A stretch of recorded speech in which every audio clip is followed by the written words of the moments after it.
Hello everyone and welcome back. This is part 3 of my current NetHack Let's Play series. We've just reached level 5 of the main dungeon in NetHack. We're playing a neutral tourist. And my next goals are to find a decent weapon and continue to get our AC up, and I just want to get comfortable enough to go to the mines, which now that I have an amulet of ESP and I have some scrolls of magic mapping, which tourists start with, that makes me a lot more comfortable dealing with the early mines levels, which can be dark and which usually poses a threat to someone who doesn't have infravision or a light source. So let's go ahead and continue, shall we?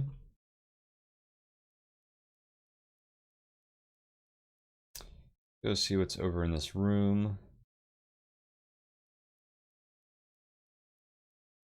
See if I can kill this gecko with some daggers.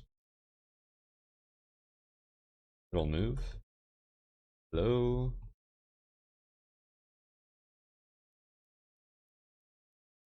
And he set up like a trap for us. There's a sink. I don't think there's anything worth doing with that right now.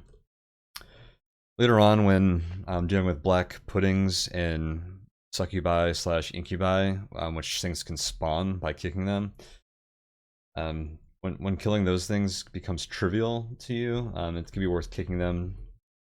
One of the other kicking effects is that they'll spawn a ring. I didn't even notice that mute. So blindfold? Oh, heck yeah.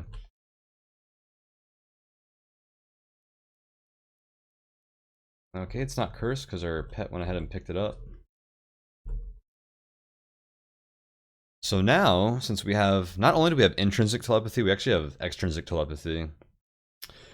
And having either of those means if we blind ourselves, well,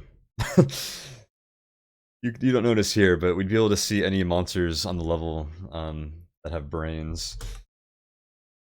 So that's really valuable. It lets you figure out where special rooms are, like throne rooms, leprechaun halls, etc. Also, there's any, not necessarily out of death, but just dangerous monsters on the level. It just kind of gives you a heads up on them. So doesn't work for undead and some other monsters, but it's pretty damn useful. Just any extra information is good to have in this game. The door was booby-trapped. You can actually search doors for traps. I believe dungeon level 5, which we're on now, is the first level where door traps can happen. I usually don't bother searching doors for traps. I don't know if that's something I should ever start doing. It could be potentially dangerous, I guess. Like if, I don't know, a monster showed up in this room right now, it'd be a potentially bad scenario for me. Maybe that's something I'll start doing in games where I'm trying to streak or play optimally or whatever, but definitely for this game, we're not gonna bother.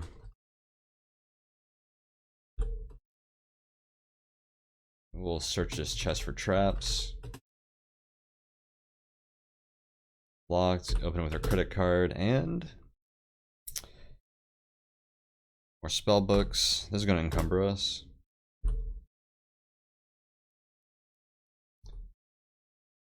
Go ahead and drop the spell books. We're still burdened. What else do we want to drop here?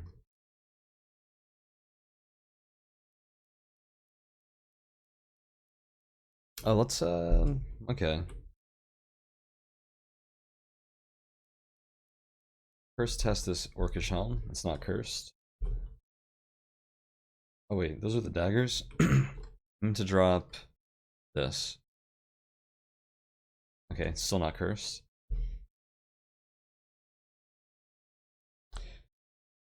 So, I already have an orcish helm. That's what the iron skull cap is, by the way. But I want to try on other ones that I find because they can be generated with enchantments. And trust me, if you try on every non-cursed piece of armor you find, you will start finding plenty of pieces of armor that are enchanted. And that can become very valuable early on for getting your AC up. So let's see what this one is. Some games you might try on like 20 pieces and find nothing. Some games you might find like a +4 Orcish Helm on, the first thing you kill. What do you know? This one is +1. I could not have scripted that better if I tried. So yeah, we're gonna use that extra point of AC for us. One thing that's nice about finding enchanted helms like this is the enchantment can't get reduced unless you run into a disenchanter, but they're late game monsters. I mean, there's a few things that'll do it, but for practical purposes, that enchantment's not going to go away. And so if you get like a decently enchanted helm or something, and you hit a rust trap and it gets rusted, it can become like very rusty, and it'll still have that AC bonus from the enchantment, which is pretty nice. Let's see, are we still burdened? We are unencumbered. Alright, so I'm just gonna ditch those 2 Orcish daggers. Daggers are quite heavy. That's one problem with carrying around a large stack of them. Not that I have a large stack, but something to keep in mind. Let's go search to the left here and just see if there's a room. Search. Nothing there. Alright, let's go down another level, I guess.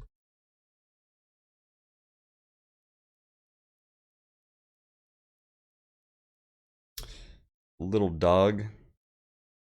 I'm just gonna tame that, and instead of fighting it, actually probably be kind of dangerous for us to fight, I think.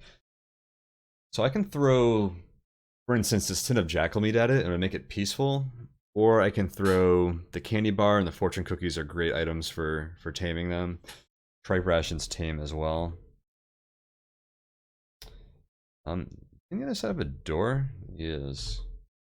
I wonder if that's a... No, it wouldn't be a statue trap. I don't think statue traps actually have a monster there until you step on them. I'm gonna throw the fortune cookie at this one. And we have another pet friend. And I did that more just to not have to fight it than to actually have a pet.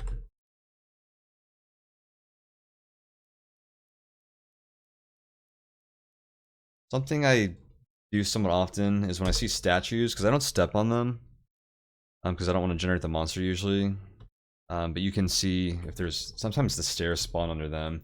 And I've had times where I'd like run around the level, like, where the heck are these stairs? Only to realize that it was under like a statue in the first room I was in. I just didn't happen to step on. So sometimes I use that terrain command to check them. Looks like I got hungry here. Let's go ahead and eat a / cram ration. Oh, you know what I didn't do? I didn't use my blindfold. Check this level. So, we have a few roads over there, and there is a relatively large throne room that I'll avoid until I'm either stronger or get stealth. I didn't mention it in the first video for this run. Tourists don't start with any intrinsics. A lot of rolls start with speed or stealth or something useful like that, but not tourist. But yeah, having stealth is very nice. All these monster rooms, all the monsters are generated sleeping, so that applies to zoos and throne rooms, leprechaun halls, etc. Monsters that are immune to sleep, like elves or undead, aren't always generated sleeping, so you gotta watch out for them. And but if you have stealth, then you don't wake them up when you enter the room. If you don't have stealth, pretty much everything wakes up once you walk inside. Makes it a lot more dangerous. So those rooms are usually pretty trivial if you have stealth, but can be very dangerous otherwise. You throw a dagger. Probably a door there. Yep.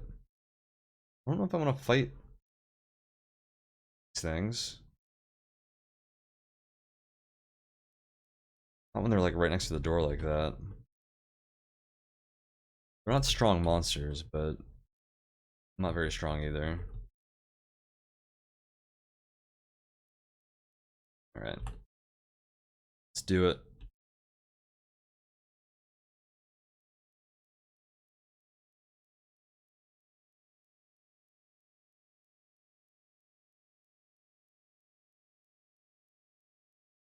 Alright, they killed that one.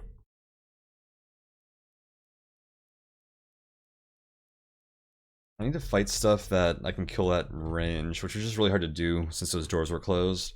I could have definitely dealt with them, done like if they were in like a longer corridor. Since those doors were closed, made it difficult to fight them and have some distance between us. You read Vlad was here. Just a heads up, that message means that there's a secret door here, leading to a closet with a trap door inside. Which can be useful if you're just trying to get through the dungeon as fast as possible. If you're doing like a dig for victory tactic or something. You can also find Latin text. It says what, ad barium? I forget exactly what it is. Sorry guys, I do not speak Latin. But that means there's a teleport trap that goes to a vault on the level. And sometimes there's just like level teleporters and stuff in there.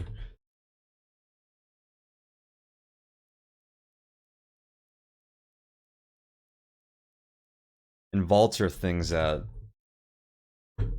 they can just be hidden rooms like out in the middle of like random areas in the map. They're 4 tile rooms that have a bunch of gold in them. Alright, well I'm not going to go down there because I don't want to mess with that throne room yet, so let's keep going downstairs. This statue of a gas spore, okay. Rocks, that might be a falling rock trap.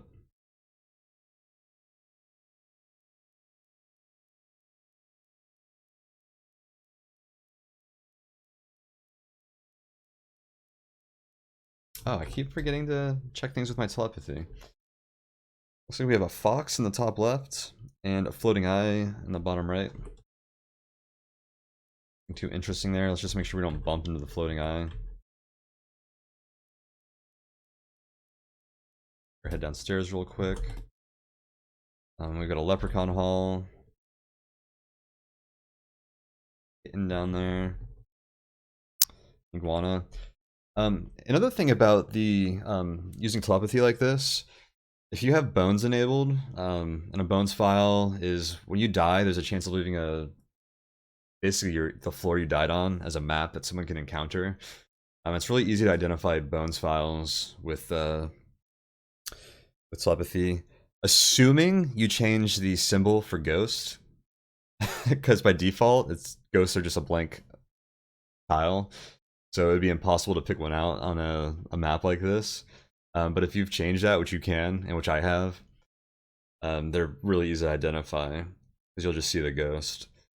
And it'll have the name of whoever died there, whether it's you, or if you're playing on a public server, or using Purse or whatever, any other way to share bones files. Whoever died there, his name would be on that. Do note that for this run, I do have bones disabled. So we're not going to run into any. Honestly, generally bones, in my experience, make the game much easier.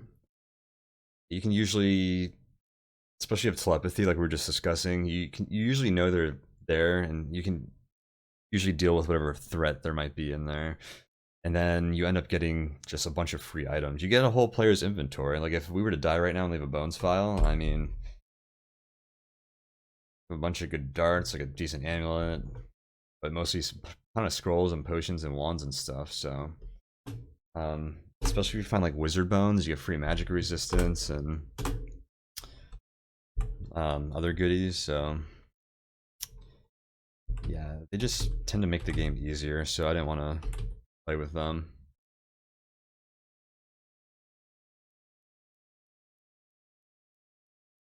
People ever do like impressive conducts or other things with bones, I think it makes them far less impressive.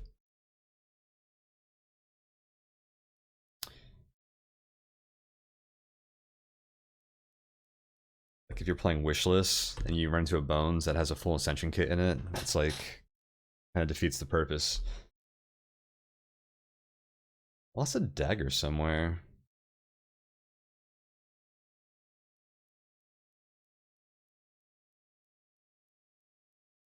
Another floating eye? We've run into so many.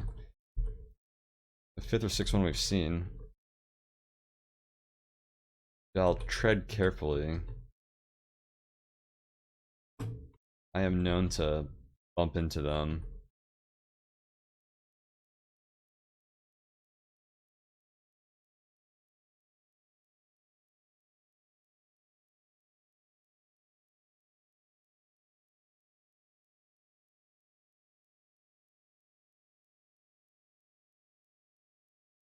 Really hard to throw things at the floating eye when my pets keep getting in the way.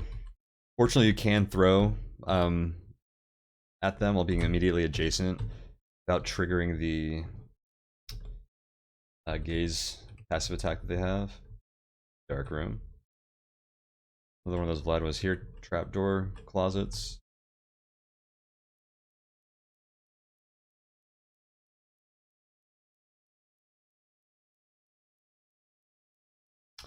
Oak wand. A fox and a gray ooze. So you'll notice the gray ooze doesn't have a brain. It's mindless. So we didn't detect that with telepathy, so that does have its limitations.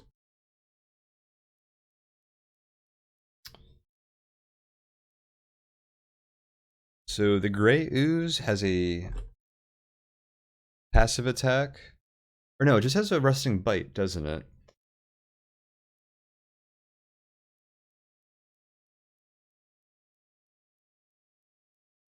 I think you can actually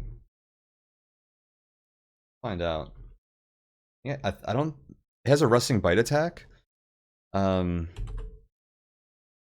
lot of monsters like that will rust things like your weapons when you attack them, but I don't think this one does actually. Find out if any of my stuff is rusted right now. Oh, a random engraving. You read.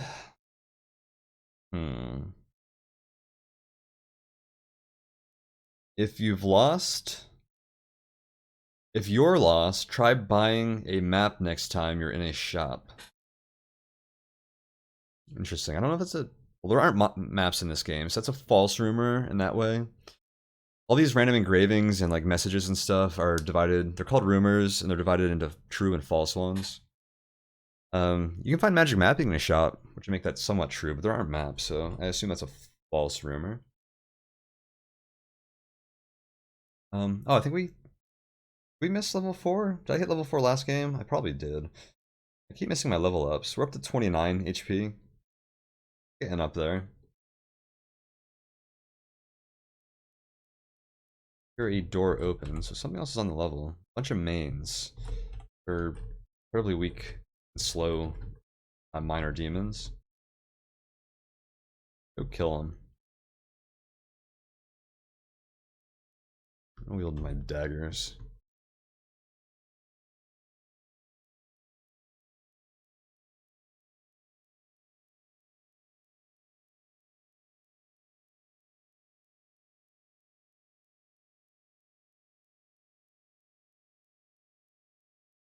They can hit pretty hard. I'm gonna eat this lichen corpse.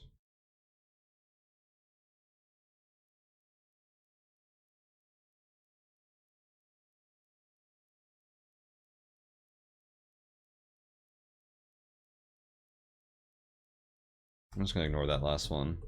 Unless he comes into striking range. There you are. Of course my pets won't let me.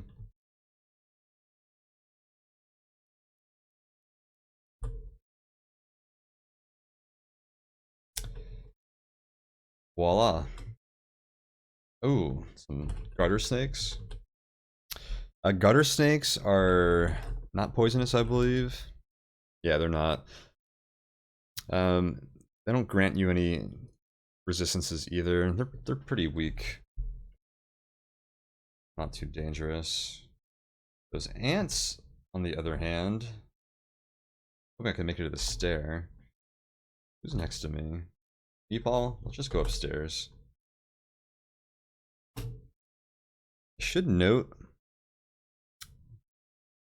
Annotate this level. Oops.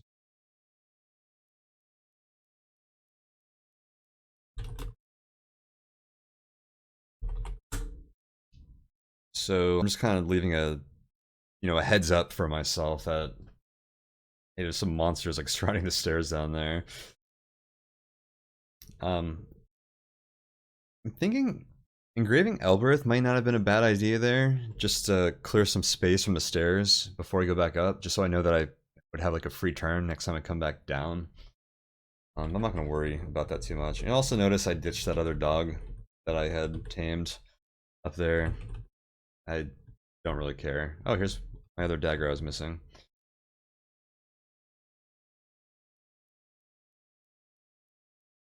Honestly, unless you have a magic whistle which teleports pets to you, having more than one pet can be annoying. The leprechaun that my dog's probably going to wake up. Yep. Let's see if we can kill it at range. So leprechauns have a special attack where they steal your gold. If it's either laying on the ground at your feet or in your inventory, they'll steal your gold and teleport away, which is the more annoying part. So you either got to put your gold in a bag or container, which I don't have, or just basically throw it. So be a gold, and let's fight this leprechaun. They're actually pretty weak otherwise, so we can probably just stab it with our dagger. You miss wildly and stumble forwards. That's another thing that's unique to leprechauns. You can like miss like that. They're kooky little creatures.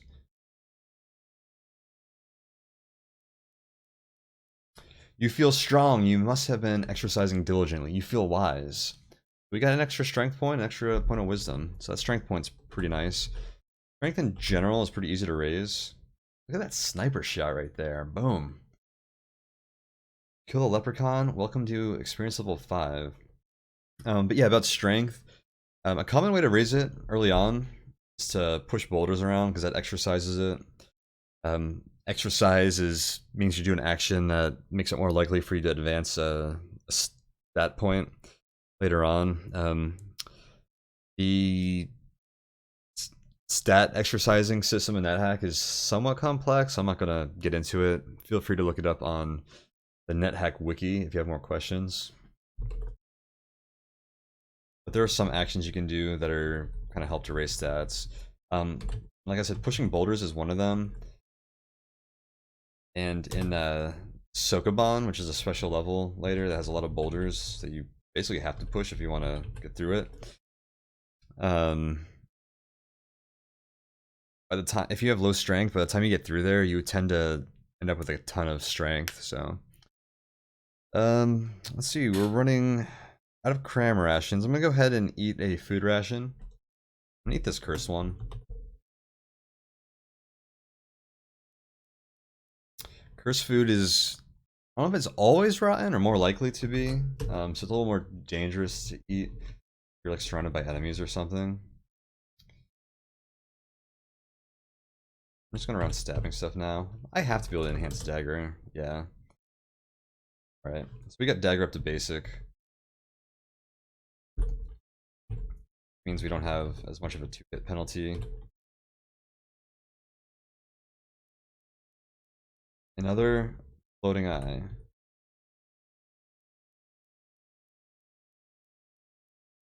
Just throwing stuff at it. Right, I'm gonna grab these spell books. Let's get our dog over here. Uh-oh.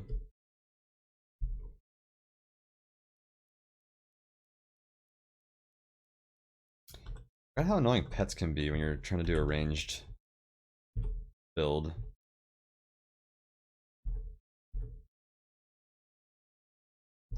I don't lose too many darts here. Oh, whistle. Grab that. Those roads are good things to eat. I'm getting low on food. I'm at 28 darts. Let's look at a decent stockpile. If we could bless those, it would help a lot with the mulching, I think. Also luck. I don't remember the exact probabilities. Usually getting blessed +2 and having good luck means you don't lose many when you throw them. We're probably not going to be able to bless them anytime soon. think I want to go and pick up these. First, let's try this whistle. So I applied it and made a high whistling sound, which means it is a tin whistle. A magic whistle will make a strange whistling sound, and if they're cursed, they have other effects, other messages. Doing a tin whistle helps keeps pets close to you a little bit. You use it. By the way, having a treat in your inventory keeps pets close to you. Which this tripe ration I started with is. Let me drop these spell books and kill the monsters real quick.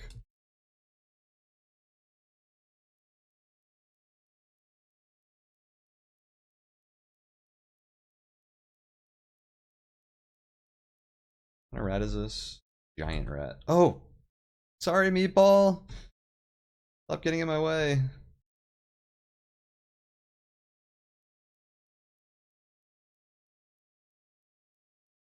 Let's kill the hobbit. Any loot? Just a hobbit corpse. We could have eaten that. I need to start eating corpses probably because we're running low on food.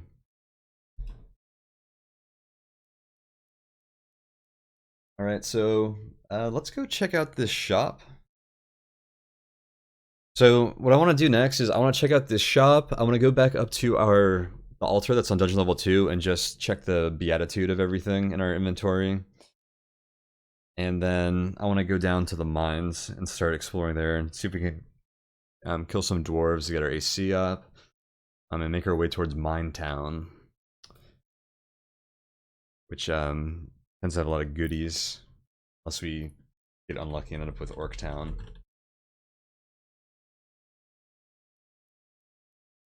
Hey, there's our mimic friend. Throw daggers at him. And darts.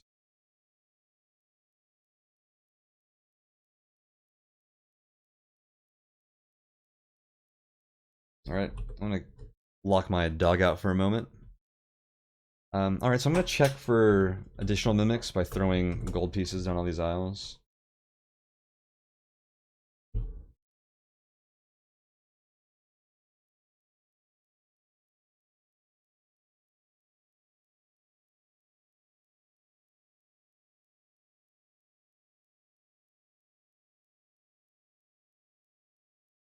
So we've thrown gold over every tile in the shop, so we know there are no mimics here.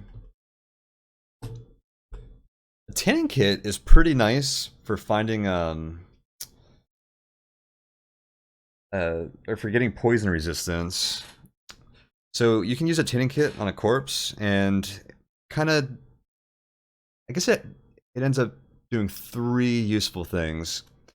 It creates a tin of the monster meat, and that means it can't go old, so it won't rot, and you can't get tainted food poisoning from it. It'll reduce if it's like a giant corpse or something, which they're good to eat, but they're big, so they fill your nutrition. So you can usually only eat like 1 or 2 before you're in a threatened range for choking on your food, which can happen and it'll kill you. So things like giant corpses and dragon corpses are great to use tinning kits on, just so that you can eat more of them and not have to worry about that. And also it removes any, well, I'll say most bad effects, which primarily of note there is poison.